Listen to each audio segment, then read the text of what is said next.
Disclaimer: this video is for entertainment and informational purposes only. The views and opinions expressed in this video are those of the creator and do not necessarily reflect the views of any organization. The creator of this video is not responsible for any errors or omissions, or for any actions taken based on the information presented in this video. Viewer discretion is advised. In today's episode, we will continue discussing the Manhattan Project. We did indeed mention the letter written by Albert Einstein, which prompted the initiation of the Manhattan Project. Prior to his journey to the United States, Einstein had already warned about the dangerous nature of the Nazi Party in Germany. However, it was not solely based on Einstein's discoveries but rather a specific event. In early 1939, the Danish physicist Niels Bohr had contact with two physicists who had recently fled Germany. They informed him that Germany had already begun developing atomic bombs. Niels Bohr immediately traveled to the United States to inform Fermi and Szilard, who were in exile there.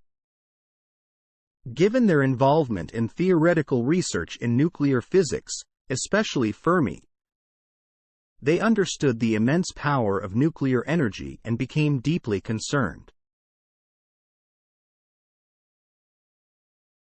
They knew that if Nazi Germany succeeded in creating atomic bombs before anyone else, humanity would face a terrifying nuclear disaster of unimaginable danger and destruction. So, these scientists began contemplating and hoped that the U.S. government would initiate research ahead of others. However, at that time, government officials in the United States considered it to be a far-fetched idea. Therefore, Szilard and others decided to approach Einstein and convince him to write a letter in his own name to President Roosevelt, urging him to start the atomic bomb project. Thus, on August 2, 1939, they drafted a letter in Einstein's name to Roosevelt, with Szilard serving as the ghostwriter. After receiving the letter, President Roosevelt established an organization called Advisory Committee on Uranium on October 11, 1939, to conduct research related to uranium. From that point on, they carried out a series of preliminary estimations, and the project began to take shape. On December 6, 1941, a significant day occurred just one day before the Pearl Harbor attack. It was on this day that President Roosevelt approved the development of the atomic bomb project.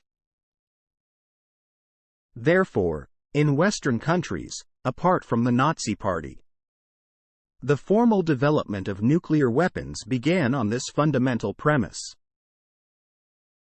In fact, the United States was the apparent leader in nuclear energy and nuclear weapons programs, and our previous discussion mainly focused on the United States. However, now that some information has been partially declassified, we know that other countries were also involved in similar research.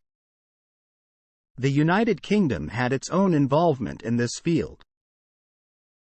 In fact, around 1938, James Chadwick of the University of Cambridge discovered the neutron, and that's when the UK began secret research on nuclear weapons.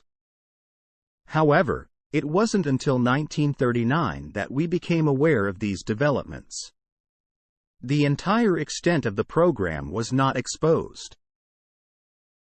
In fact, a memorandum was sent by a scientist to the British government, urging them to pursue this research.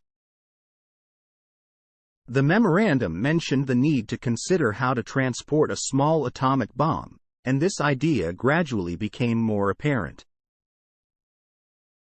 Therefore, the United Kingdom had already begun its research on nuclear weapons around 1938 to 1939. Since the initiation of the Manhattan Project, the United States made rapid progress in nuclear weapons research. However, this is just one part of the overall historical narrative. In reality, it was not only the United States that embarked on nuclear weapons research among European and American countries. The information available to us now indicates that the United Kingdom also had its own research project. Moreover, after the launch of the Manhattan Project, scientists involved in it were not limited to Americans but also included British and Canadian scientists. In this development program, particularly after the establishment of the Advisory Committee on Uranium, the U.S. government primarily funded research on nuclear reactions and uranium enrichment. Scientists from Columbia University were initially involved in these early development efforts. Of course, the theoretical foundations of this atomic energy program were mainly provided by Fermi. However, there are some interesting stories. Why did concepts like the so-called superbomb or other similar ideas emerge? In fact, this concept originated from the works of British science fiction writer H.G. Wells. In his novels, he imagined the concept of a super-sized bomb to depict wars between the old monarchical nations and modern nation-states. Although the power of the bomb was not particularly strong, it possessed greater destructive force than any other weapon. Indeed, around 1914, H.G. Wells mentioned these concepts in his science fiction novels, including the idea of wars between old monarchical nations and modern nation-states, as well as the concept of a super bomb. Some people consider this to be a form of prophecy. Why is that? Because the nations we are referring to at that time essentially pointed to Germany. Of course, some argue that science fiction literature actually had a significant influence on our modern science and scientific progress. I believe that some of the scientists of that time certainly read H.G. Wells' works, which influenced their research to some extent. Actually, in this episode, we may not delve extensively into Oppenheimer, but of course, we will definitely mention him. However, I believe that discussing the overall story of the Manhattan Project is a compelling narrative. If you are interested in further understanding the overall story of the Manhattan Project, I recommend reading the book, Fallout, Conspiracy, Cover-Up and the Deceitful Case for the Atom Bomb, by Peter Watson. This book delves deep into the story of the Manhattan Project and reveals many details. According to the sources quoted in this book, the British actually knew about Germany's atomic bomb research earlier than the Americans during the Manhattan Project.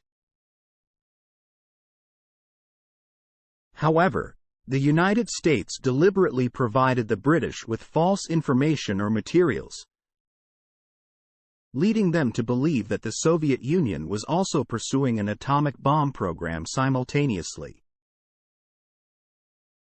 and hoping that the British would provide some of their classified research data to the U.S. government. Furthermore, the details and overall process of the Manhattan Project may not be exactly as understood today. It is worth conducting further investigation and research if one is interested. Previously, we mentioned several individuals, and here is a brief introduction to them. Firstly, there is Einstein, who is considered one of the key figures in initiating the Manhattan Project. However, shortly after the project was formally implemented, the U.S. government prohibited his involvement and even disallowed him from discussing or deliberating on matters related to the project with other scientists. The second person is Szilard, who was one of the advocates of the Manhattan Project and played an important role in its inception. Another significant figure is Seaborg, an expert in uranium research. Additionally, there were mathematical geniuses like Feynman, responsible for physics calculations, and Fermi, known as the father of neutron physics.